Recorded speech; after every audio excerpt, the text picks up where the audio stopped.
Other part which is about sneezing. And now again, this is something very important. People sometimes do not realize how important it is. And I'll explain to you the scientific part of it as well. So sneezing relieves us from an internal disorder, and I'll explain that disorder.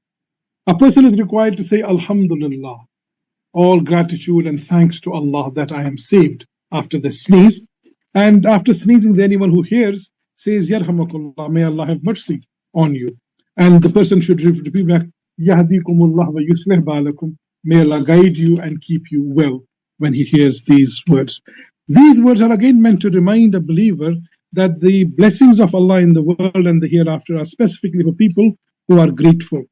According to some hadith, it was initiated at the dawn of mankind when the spirit was blown into Adam and he woke up in this world. So very early on, because the spirit was in him, and he said, Alhamdulillah, that I've received something really great. So when we sneeze, what actually happens?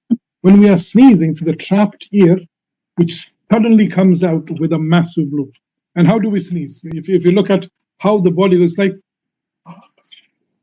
yeah, our whole backbone is 33 irregular bones, which are forming one double S curve. Yeah. So if this hits too hard, and we are literally snapping our spinal cord with this, the pressure is unbelievable. You can gauge the pressure by the sound that we make at that time. So because Allah has protected us from that by the cushion of the fluid around our spinal cord, which gives a cushion and does not snap it at that time, say, Alhamdulillah. Oh, thank you, Allah, for saving us from this. And the person who is witnessing that says, Yarhamakullah, may Allah have mercy on you, meaning may Allah continue to have mercy on you. And the person again gives him another kind of dua and a prayer by saying, Yahdikumullah wa yuslih balakum. May Allah increase you in your guidance or give you guidance, and yuslih balakum, keep you well.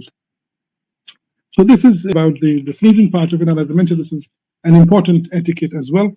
So again, the hadith mentioned all these things which we have done.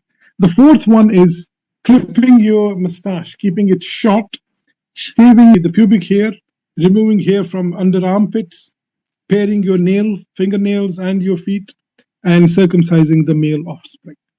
So all these 5 things belong to Islamic etiquette, and these have been actually mentioned in a hadith that they are part of fitrah, they are part of human nature, and they were initiated from day one when the first prophet was sent down to this part. So why do we do this? See, when a person has large mustache, it's an expression of arrogance. In most of the cultures, it's an expression of arrogance. That's one thing.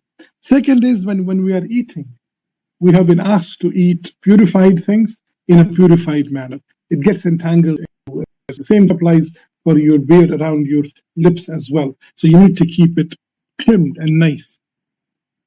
And it gets contaminated with dirt, obviously. Similarly, dirt accumulates in elongated nails, and such nails also have resemblance with savage animals. So we want to keep away from both those things.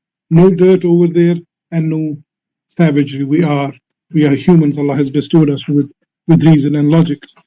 So Allah has directed us to keep our mustaches trimmed and to pare our fingernails whenever they grow. The rest of the 3 directives are aimed at one's physical cleanliness and hygiene, obviously shaving of the hair in different parts of our body, and again circumcising the male offspring when the child is born, and again is to do with hygiene. And these have been reported so strictly by Prophet peace be upon him that these things should be carried out, and the maximum time that they can be left without trimming, cutting, and shaving is only 40 days. Only 40 days. It has to be done. So in other words, it has to be done every month. In other words, if you make it in a nutshell, every month a person should go through this.